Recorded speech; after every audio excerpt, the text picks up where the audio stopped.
November 11th to many people is just another day. If it falls on a weekday, many of us still have to work. For those who have served our country and their families, it is a far different day of remembrance of those who had a calling for a higher purpose than themselves. Join me as we spend a weekend honoring our nation's veterans and active military at 395 Junkies Overlanding for Warriors event.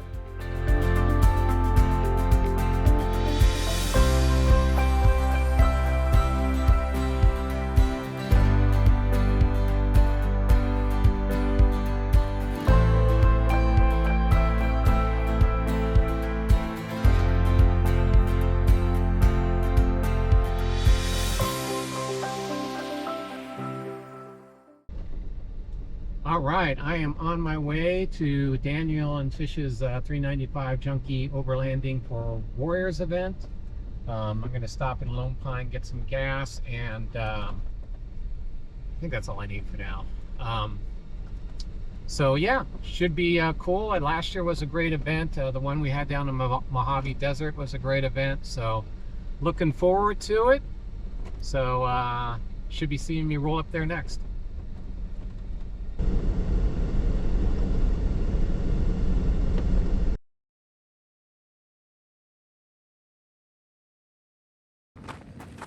Really cool, all the vehicles in here. You just see every rig imaginable. Got Ford trucks, Rams, Jeeps, Gladiators, Toyotas. Really cool.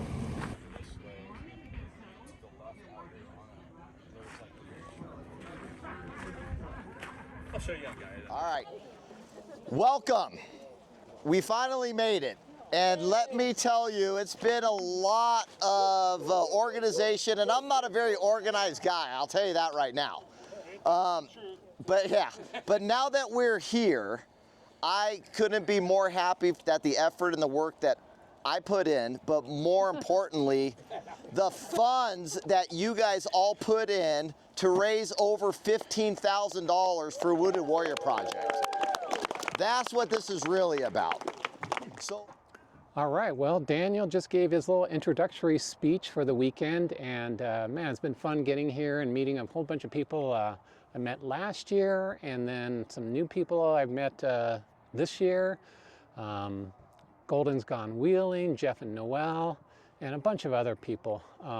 Too many to mention right now, but yeah, looking forward to this coming weekend. Had a great start here with Daniel's speech, and talk about what's coming up for the weekend. So right now I'm going to cook up some rice with some lamb and some meal I did on a solo trip up into the Sierras a year ago now, I guess, a little over a year ago maybe now. But gonna try it. Never really done rice on the Scottle, so this is going to be interesting. So I'm going to give that a shot and see how it comes out. But not sure, but we're going to give it our best shot here. All right, we'll see how we go.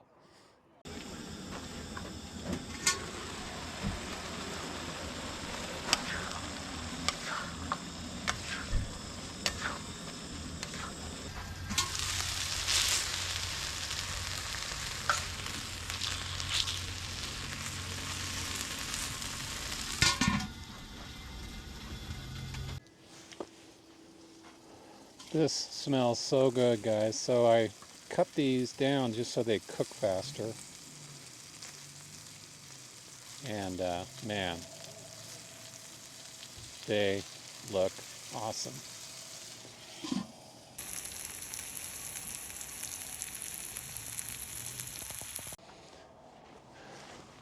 All right, well, we'll check this out. Never done rice before.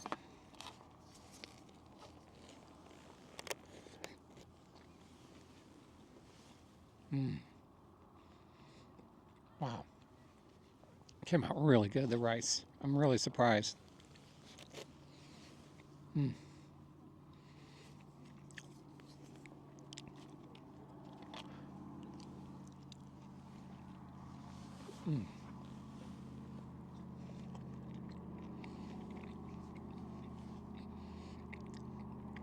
This boneless lamb with the Stubbs marinade sauce is just incredible. I did it once before, about a year and a half ago. on a solo trip, and man, came out so good.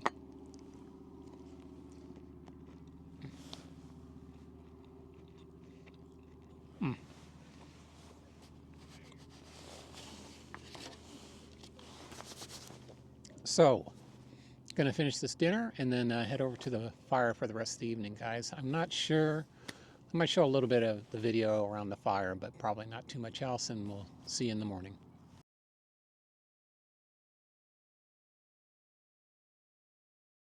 And because of that, Wounded Warrior Project was very gracious in offering one of their representatives to kind of tell their story on the journey that they've been through. During this event, 2 guest speakers were invited to tell their story. Angela was the first veteran to speak, describing the issues she encountered during and after her military service, and it was an emotional experience to hear her story. It definitely reminds us the sacrifices our veterans make when they give so much to our country. Angela will end up going on our trail ride today, and I think all of us were glad she did.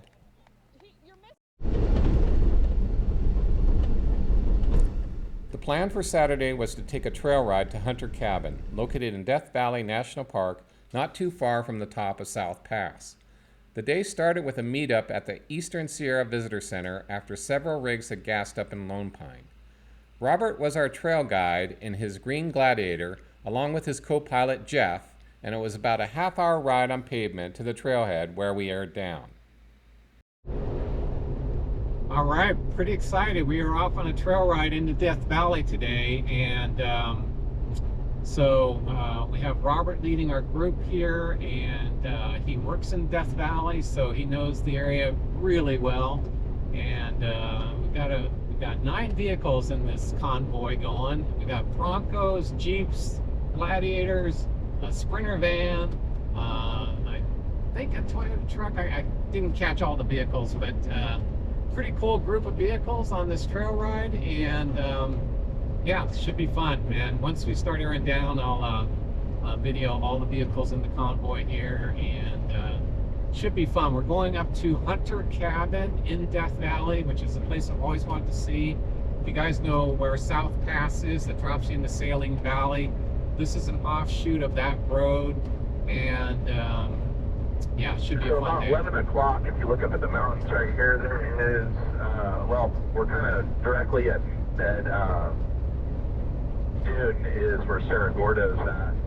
Right up here, there's going to be an old house, and there's a road right there. That's the Swansea Road. It takes you up to a salt tram on the very top of the mountain that drops back down to Cerro Gordo. You got, there's the guy, Brent Wonderwood or whatever. He has his YouTube channel where he's got a ghost town mine basically up there. And it's a really cool trail. If you ever make it out here, it's worth doing.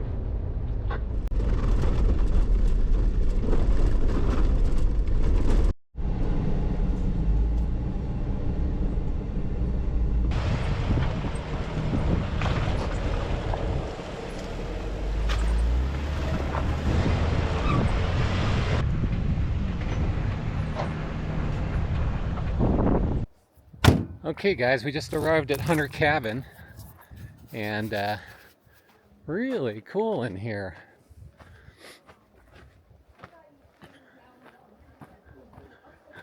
So we got 9 rigs on this trail ride today.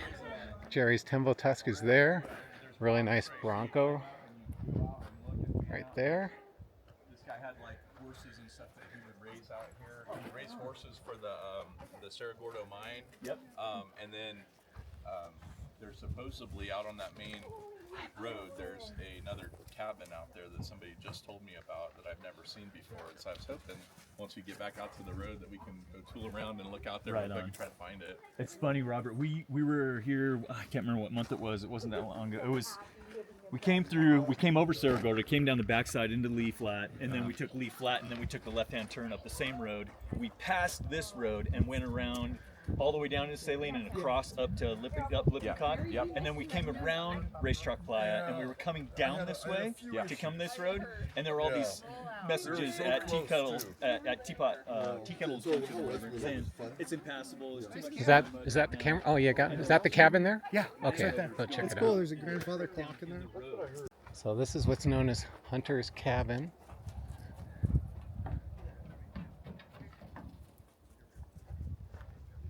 Wow. You can tell it's all from the wood cut down from these trees around here.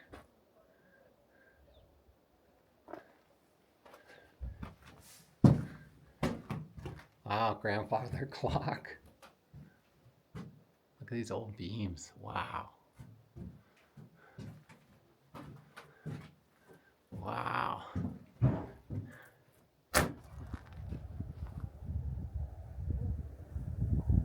Very cool, and the rock foundation, really cool.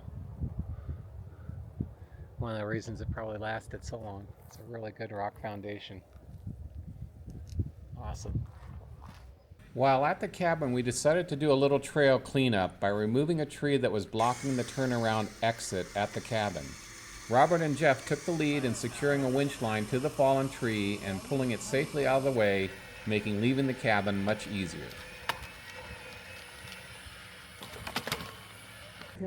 Yeah, pathway all clear, guys. We're good to go. And then we'll travel back. Log is off to the side here. Open!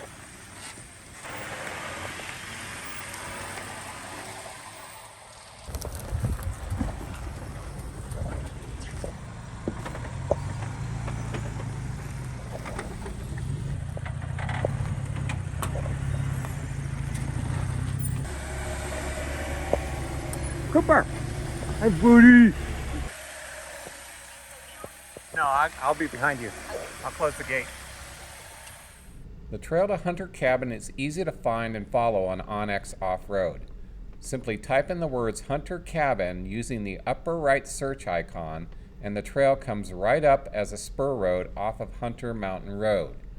You can build a route back to the highway by going to the lower menu, select Tools, then select Build Route, and set points along the route back to the highway as shown here. You can select a route color and name you will remember. Okay, so there is a rock. There's a couple rocks here.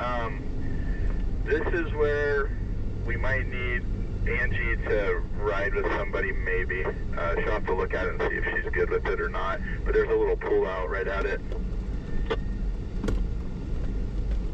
Yeah, whoever's in front of her, maybe you could step out and just see if she's going to make it or not after you go through. Robert had one more stop planned for us, and I could not be more happy we took this route. The trail definitely became more challenging, and I was amazed at how Angie kept up in the Sprinter van with a group of Jeeps, Broncos, and four-wheel drive trucks. We stopped several times to help spot her through obstacles, but one spot in particular was especially steep and rutted, and we knew on the way back it might be an issue. I hope we don't have to come back that way, though, for real. Do we? I believe this goes through. Because I did scrape bottom for sure. Yeah, that was a negative. We got to go back that way, so we can stack rocks and put them in there or put traction boards on it. Flatten it out a little for you.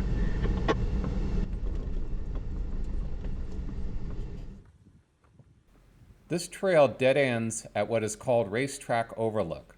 Although the Racetrack Playa is somewhat visible over the mountains to the left of the video, your main view is of Ulita Flat and the road leading to Teakettle Junction. All right, guys, it's been an awesome trail ride so far today. We just went to Hunter Cabin. Now we're at Racetrack Overlook. If you find that on Onyx Off-Road, it is an amazing view of Death Valley down towards Teakettle Junction, Racetrack Playa. Really cool. Now we're trying to get everybody to turn around.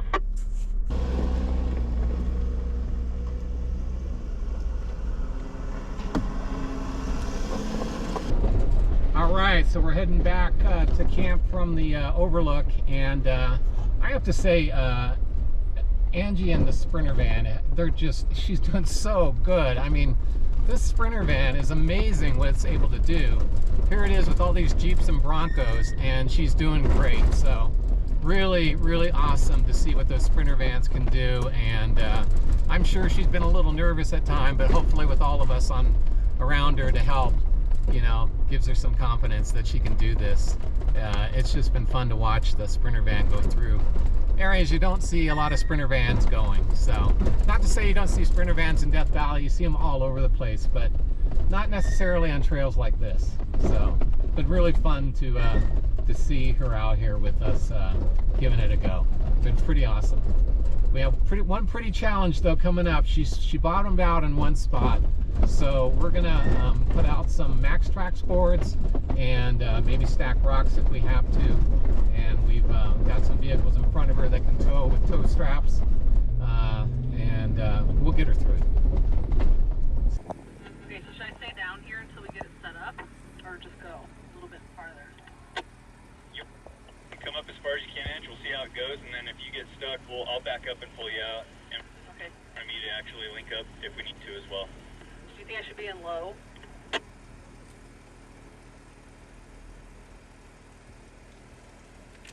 Low, four-wheel drive, and just keep your momentum up, Angie. All right. I'm gonna hang back behind her if you need me. I can get up there. All about momentum, Angie. Nice work. Just keep going. All right, guys. Well, we are at a steep part here for the Sprinter van, and we're going to help Angie get out of here. So we are going to get this. As good as the Sprinter van was on the trails this day, this section of trail was just too steep and rutted. This required getting two Jeeps to link up and attach onto the Sprinter van's front axle, as well as setting out recovery boards to get through the rutted areas. Jeff took the lead on this recovery, and overall it was a great team effort to work through this issue. Radical tug. Right. So we've got two horses upstream there, and the biggest thing is we don't really want to spin the wheels. We've got traction control off, and everybody, and for no reason, once this train starts going, we don't stop. Right. And remember, we're going to get up over the other side. Okay, so we have Brian's Jeep here, connected to Jeff's. We've got the Max Trax down in the hole there, and we're going to try a double pull of the Sprinter van up the hill. Everybody ready? Ready. Ready. All right. Here we go. 3, 2, 1, go. Go, go, go, go. Go hard. Go hard. Keep going. Go hard. Go hard. Keep going. Go hard. Keep going. We're doing great. Go hard. Go hard, you guys. Go hard. Go hard. We're good. Totally good. Go hard. Keep going. Keep going. Yeah, buddy. Keep going.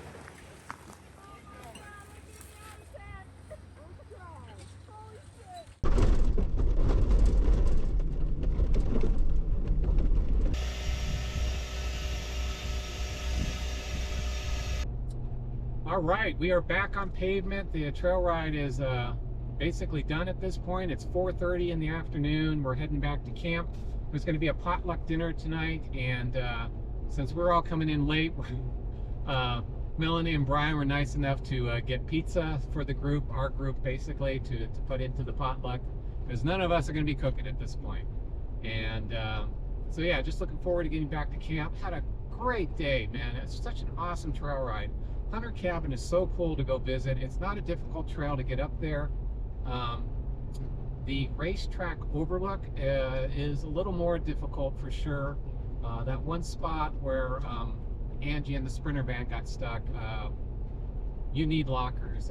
I think would be a good idea to get out of there, and you know, high clearance. I'm only 2.5 inches on 35s. I did not scrape or anything, but any less than that, and I think you might be in trouble. So, but it was fun, and we got, you know, good teamwork with Brian and Jeff, you know, hooking up together. Brian pulling Jeff's vehicle, and Jeff pulling Angie's van, got her out of that jam, and the first try, which was awesome. And yeah, just a really fun day. I think we all learned a lot in terms of recovery on the trail, and so it was a good day. So anyway, you'll see me back at camp next.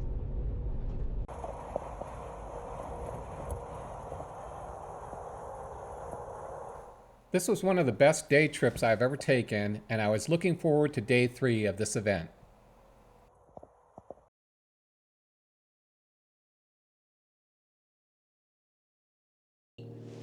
All right, good morning, guys.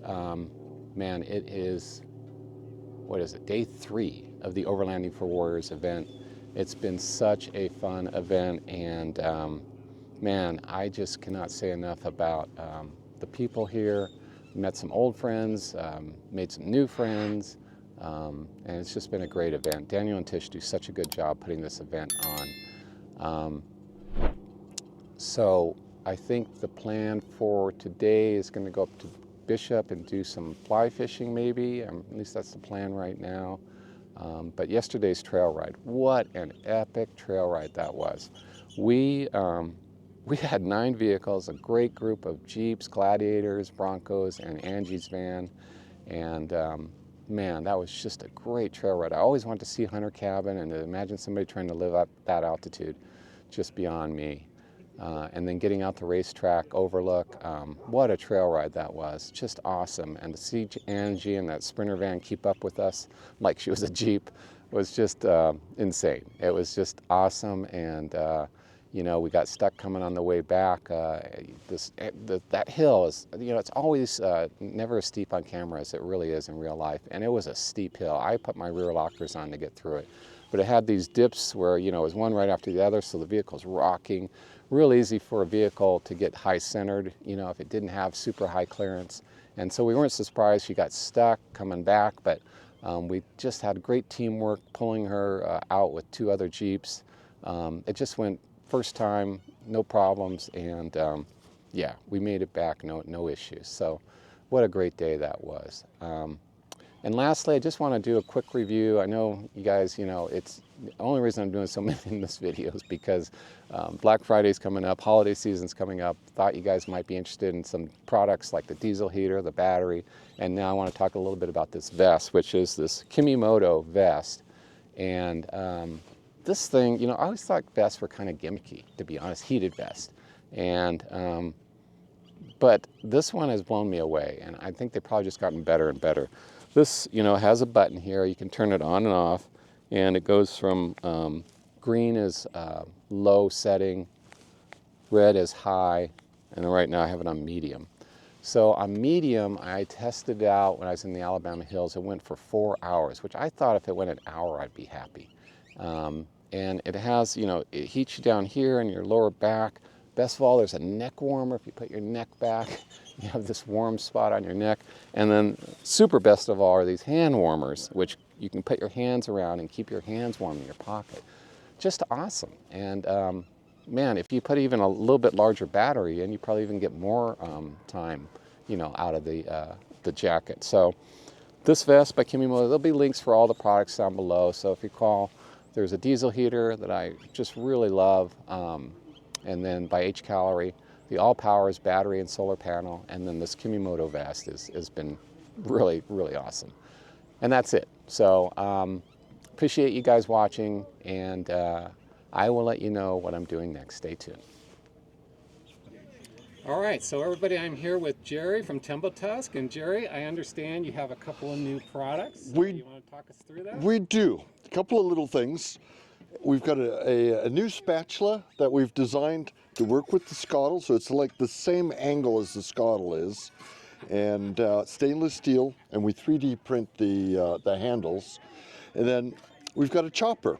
You know, you can mix up whatever you need, or put it, you know, put food onto the scuttle, right. Chop it, and so we're going to be offering these on the website, and they should be up by the time this video's up. They should be on the website. Just in time for Black Friday and the holiday season starting, and make great gifts for the holidays. Absolutely. Right? Yeah, that's a great idea. So. And And this is a right-handed spatula. We will have available on the website a left-handed spatula that goes in the other direction, and the serrated edge will be on the other side as well. Oh, that's awesome. So Jerry. nobody offers left-handed spatulas. So guys, if you don't know, Jerry makes the best quality gear for cooking I've ever come across. And Jerry, thank you for all the unique things you make. Well, thank you. The Scottle's been awesome. The fire pit that I have is awesome. I use it all the time.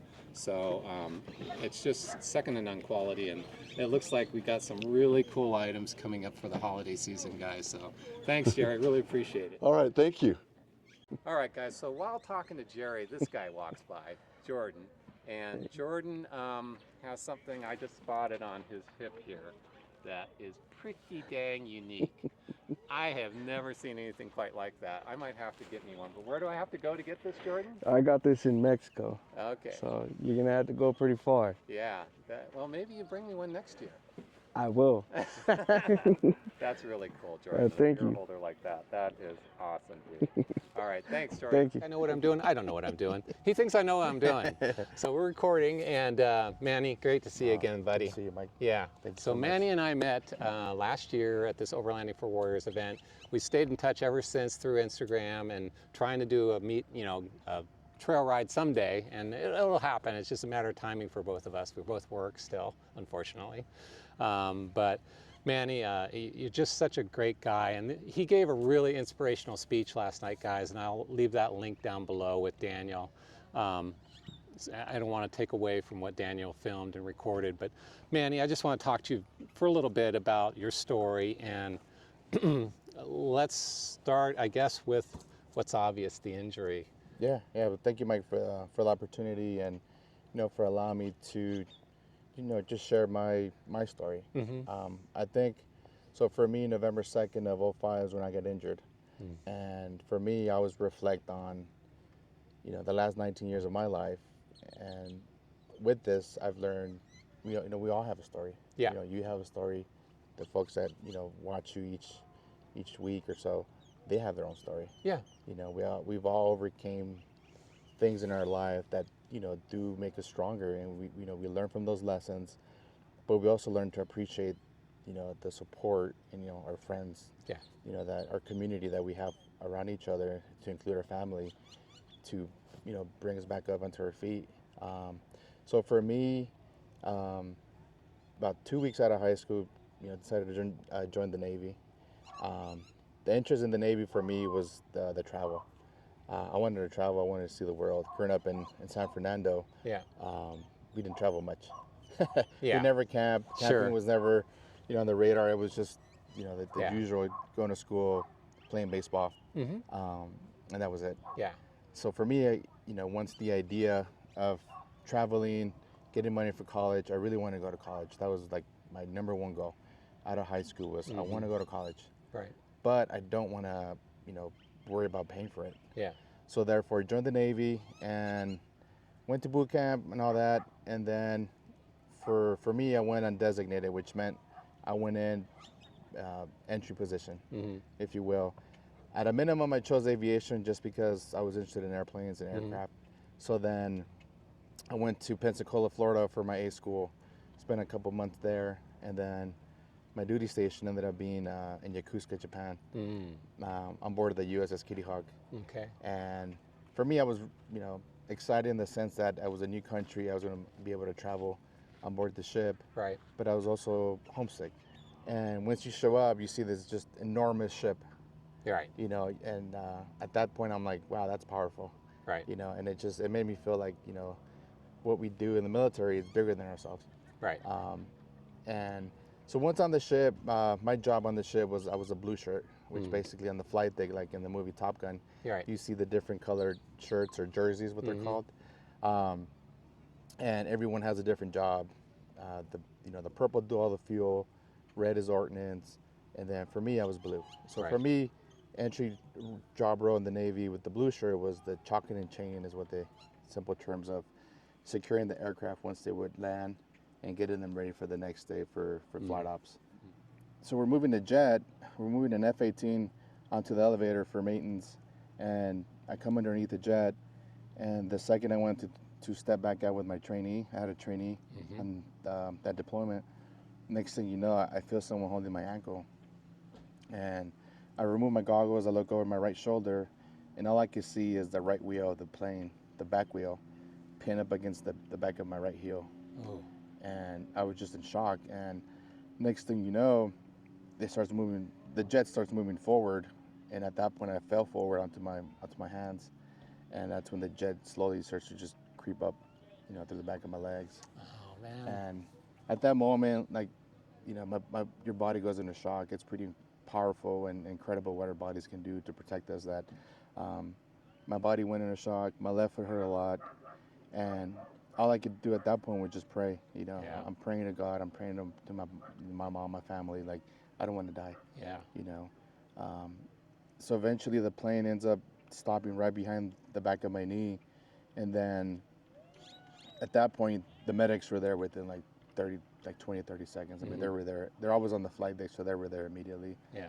And the flight deck chief comes over and says, how are you doing? I'm like, oh, well, I'm in pain. I'm very uncomfortable. And then 5 minutes go by, same thing. The flight deck chief is like, how are you feeling? I'm like, sir, like, I'm not doing well. Eventually ended up being to about close to 25 minutes that I was underneath the plane. Wow. And through that time, I'm questioning God. Yeah. I'm like, why me? Yeah. My biggest question to him was like, why me? Yeah. Like, what did I do to deserve this? I've been the best version of myself as a child to my, to my family, to my mom and dad. I've been the best son I could ever be. Yeah. Never got in trouble, and been the best big brother. I was always there for my brothers, helping around the house. Yeah. And now joining the service, thinking I'm doing the correct career path, and this happens. Yeah. So I start to question him, like, why me? Well, I know, and you said in your talk last night, the story about recovery, and how many surgeries did you end up going through? Yeah. So then, once eventually after the 25 minutes, they removed the jet off my leg, and then from there, eventually I get medevac to Okinawa, and that's where I essentially find out about my leg. Yeah. Is in Okinawa. So what ended up happening was I actually got amputated on the ship without knowing anything, which they needed to do what they needed to do. But I woke up in Okinawa and, speaking to the doctor, and I thought I just broke my legs. Yeah. And then come to find out that they amputated my right one on the ship. And at that point, I just start, breaking down like anyone would. I know. I could see that. Just start crying and start thinking about my future. Yeah.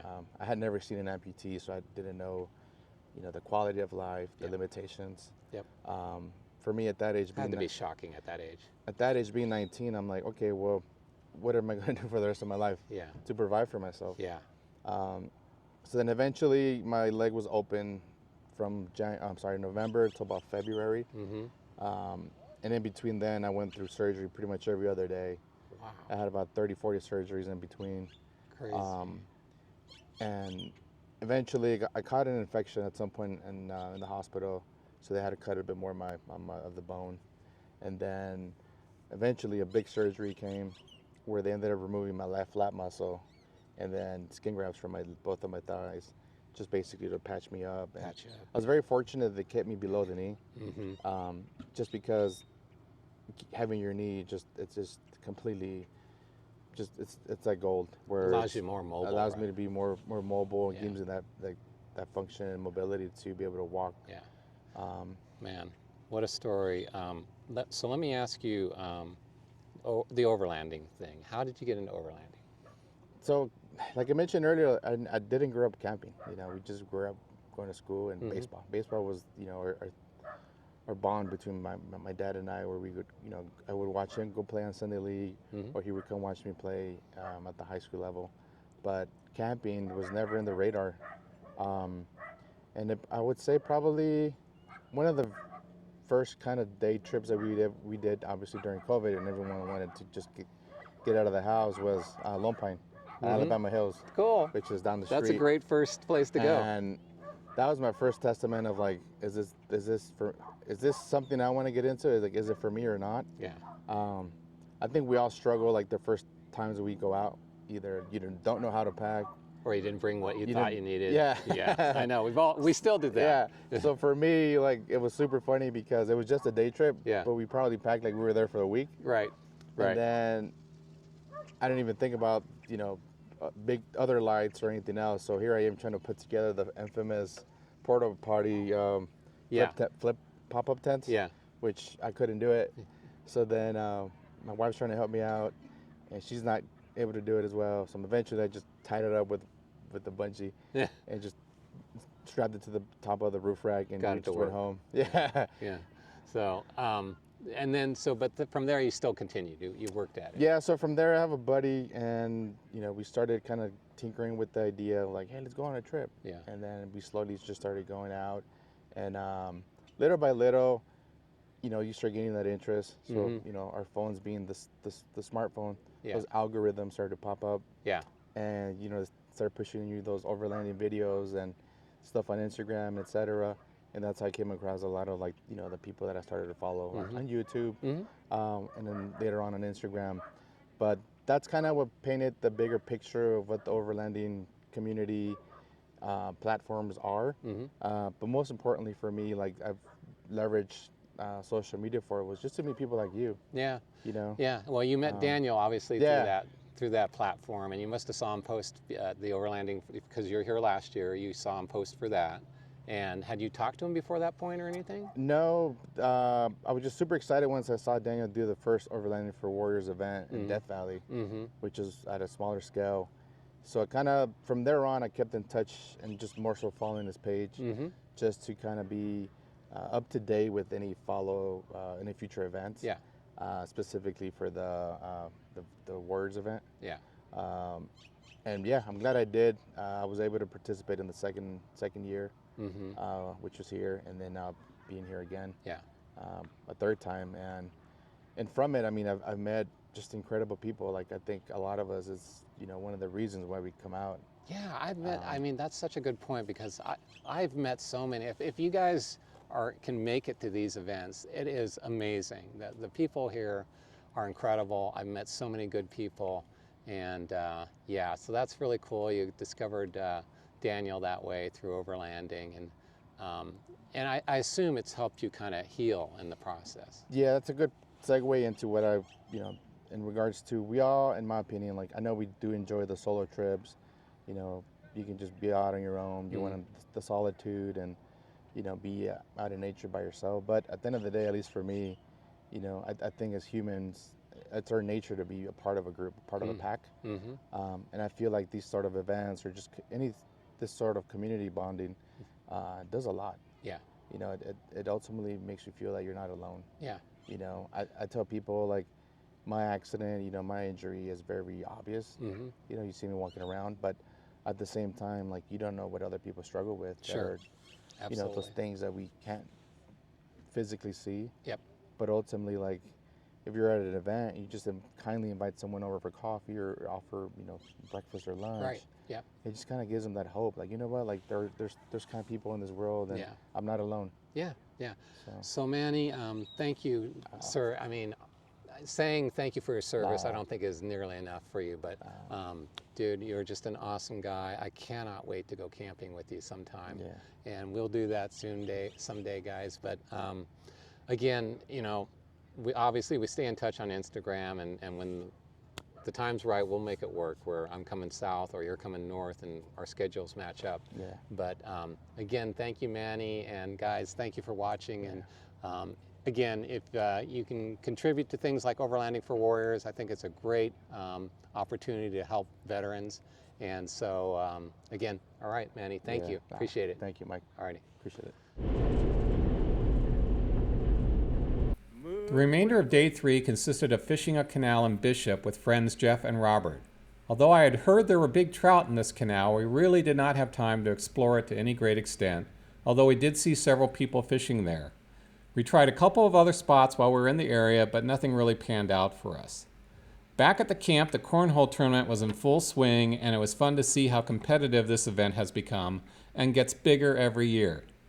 For dinner, Jeff and Robert cooked up a great steak, beans, and potato dinner that I really appreciated not having to cook for a night. There's just something about outdoor cooking that makes everything taste better.